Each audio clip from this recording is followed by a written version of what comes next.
মাছের ডিম আছে, কিন্তু নতুন কি রান্না করবেন বুঝতে পারছেন না। আজকে আমি নিয়ে এসেছি ঢ্যাঁড়স দিয়ে একদম ভিন্ন স্বাদের রেসিপি। একদম সহজ, ঝটপট হয়ে যাবে, আর দারুণ সুস্বাদু খেতে হবে। চলুন তাহলে বানিয়ে ফেলি এই লোভনীয় রেসিপিটি। আজকের রেসিপির জন্য আমি এখানে 500 গ্রাম ঢ্যাঁড়স নিয়েছি, আর এখানে 300 গ্রাম মাছের ডিম নিয়েছি। এবার আমি এই ঢ্যাঁড়সগুলোকে ভালো করে ধুয়ে মুছে পরিষ্কার করে নেব। এবার আমি ঢ্যাঁড়সগুলোকে কেটে নেব। ঢ্যাঁড়সগুলো এইভাবে মাথাটা কেটে দেবো, আর লেজটা কেটে নেব। এইভাবে নিয়ে আমি এইভাবে একদম লম্বা লম্বা করে দুফালি করে কেটে নেব। এইরকম করে ঢ্যাঁড়সগুলো কাটতে হবে।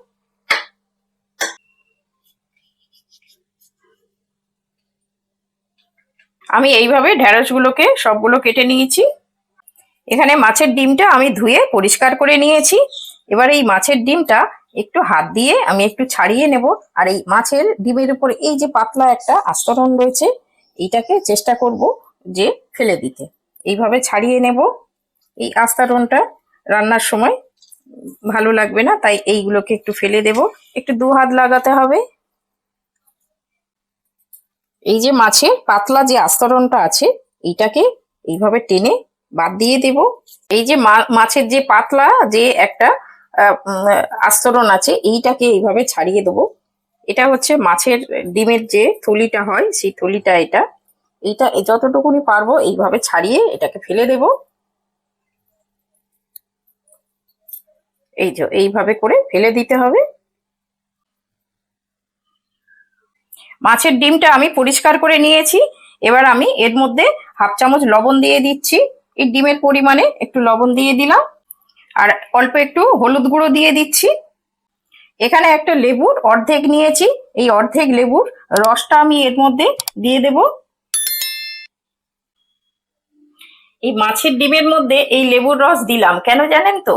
মাছের ডিম আমরা যতই ভালো করে রান্না করি না কেন, তবু কিছু সময় দেখি একটু আষ্টে গন্ধ থেকে থাকে। সেই জন্য এইভাবে যদি লেবুর রসটা দিয়ে দেওয়া যায়, তাহলে এই আষ্টে গন্ধটা একদম থাকে না। আর রান্নার পরে এই ডিমের স্বাদটা কিন্তু বেড়ে যায়। এবার এই হলুদ আর লবণ, লেবুর রস দেওয়া আছে, এইটা ভালো করে হাত দিয়ে ভালো করে মাখিয়ে নেব।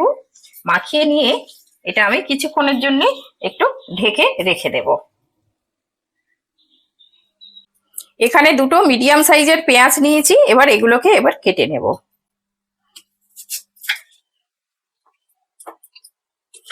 এটাকে একটু সরু সরু করে কেটে নেব।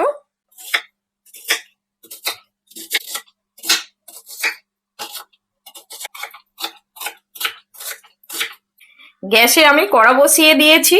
কড়াটা আমার গরম হয়ে গেছে। এবার 1 চামচ সর্ষের তেল দিয়ে দেব।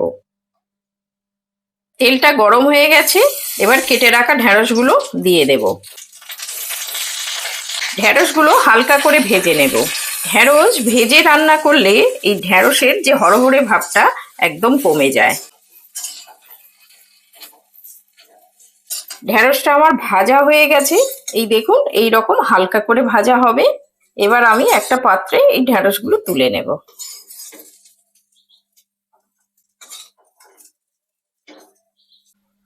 আবারও কড়াতে 2 টেবিল চামচ তেল দিয়ে দিলাম।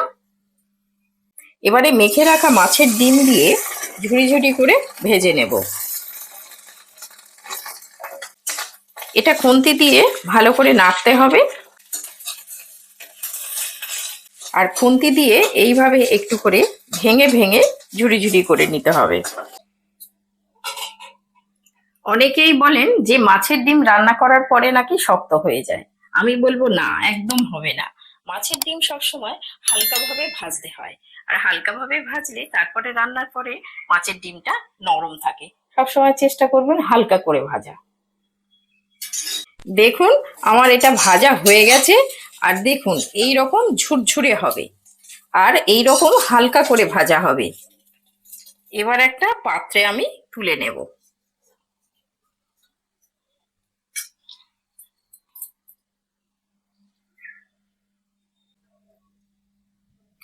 কড়াতে তেল দিয়ে আমি জিরে ফোড়ন দিলাম।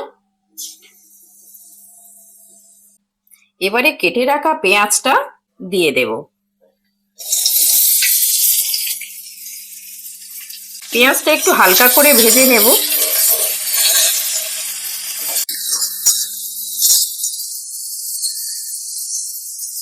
পেঁয়াজটা ভাজতে দিয়ে আমি একটা বড় সাইজের টমেটো কেটে নেব।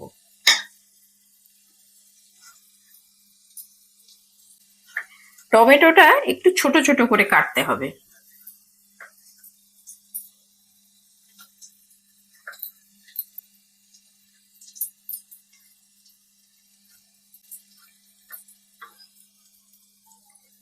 এবার পেঁয়াজটা আমার ভাজা হয়ে গেছে। এবারে কেটে রাখা টমেটোটা দিয়ে দেব, দিয়ে আমি কিছুক্ষণ কষিয়ে নেব।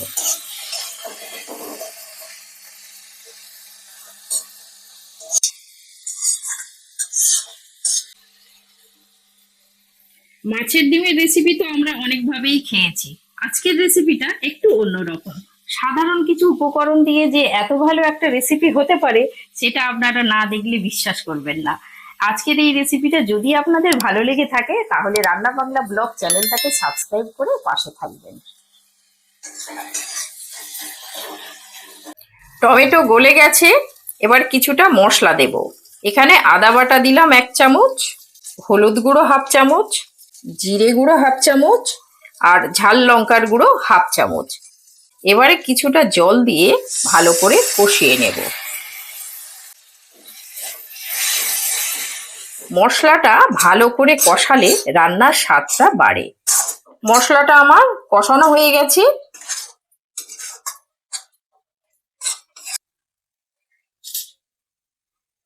এবারে ভেজে রাখা মাছের ডিম দিয়ে মশলার সাথে খুব ভালো করে এটাকে মিশিয়ে নেব।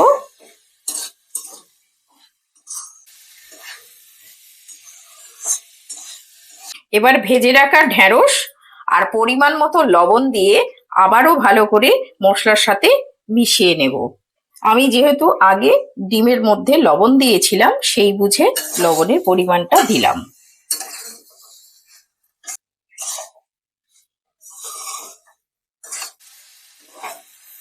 ভালো করে মিশিয়ে নিয়েছি। এবার পরিমাণ মতো জল দিয়ে মিশিয়ে নিলাম।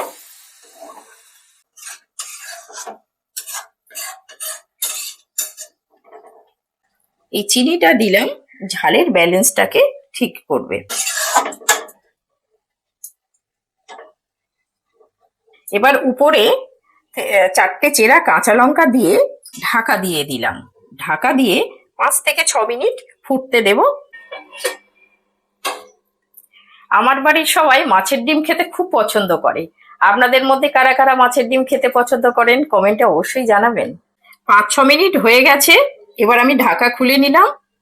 উপর থেকে 1/2 চামচ গরম মশলা ছড়িয়ে দিয়ে একটু হালকা করে মিশিয়ে নিলাম। রান্নাটা আমার হয়ে গেছে। এইরকম মাখা মাখা হবে, এইরকম মাখা মাখা হলে এটা খেতে ভালো লাগে। এবার সবশেষে উপর থেকে ধনেপাতা ছড়িয়ে দিয়ে গ্যাস অফ করে দেব। দেখলেন তো কত সহজেই রান্নাটা হয়ে গেল। দেখেই বুঝতে পারছি কতটা লোভনীয় হয়েছে। আর দেরি না করে আজই বানিয়ে ফেলুন আর বাড়ির সবার মন জয় করুন। এই রকম হলে গরম গরম ভাতের সঙ্গে দারুণ খেতে লাগবে। এ নাও, মাছের ডিম আর ঢেঁড়স দিয়ে রান্না করেছি, খেয়ে দেখো তো কেমন হয়েছে। মাছের ডিম আর ঢেঁড়স দিয়ে করেছো? হ্যাঁ, খেয়ে দেখো কেমন হয়েছে।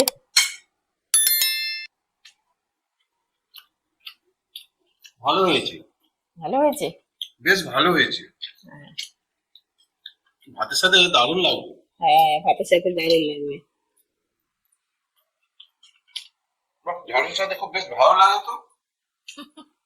হ্যাঁ, ভালোই লাগে এটা খেতে। মাছের ডিম না দারুণ লাগছে ঢেঁড়সের সাথে।